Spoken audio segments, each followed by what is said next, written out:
দর্শক, আপনারা দেখতে পাচ্ছেন যে জলের উচ্ছ্বাস,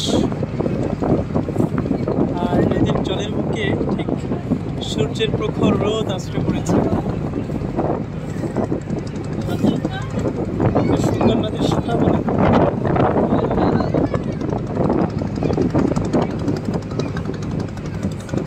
এই যে একটা ট্রলার চলে যাচ্ছে,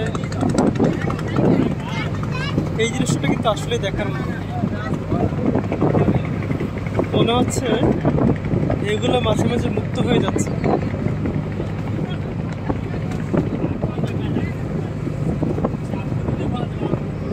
আসলে এমন শান্ত উচ্ছ্বাসপূর্ণ নদীর মধ্যে দিয়ে যাওয়াটা সত্যি আনন্দের।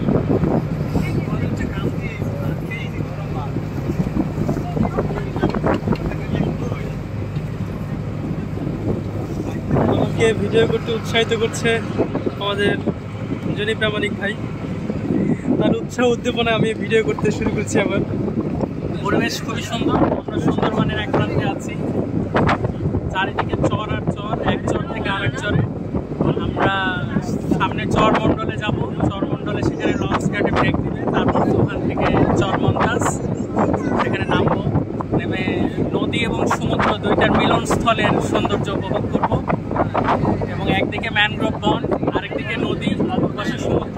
মানে এটা একটা রেয়ার কম্বিনেশন। আসলে ভালো বলেছেন।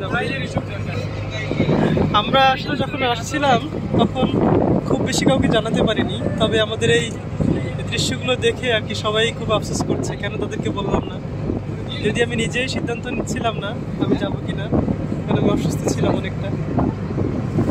বেশ সুন্দর, মানে প্রাকৃতিক সৌন্দর্যতে এত বেশি হতে পারে এটা আসলে কল্পনার বাইরে। মেঘগুলোকে মনে হচ্ছে ঠিক যেন আমাদের মাথার উপরে সামিয়ানা টাঙানো। এটা মূলত ট্রলার। আমরা ট্রলারের ঠিক পরিপাশে বসে আছি।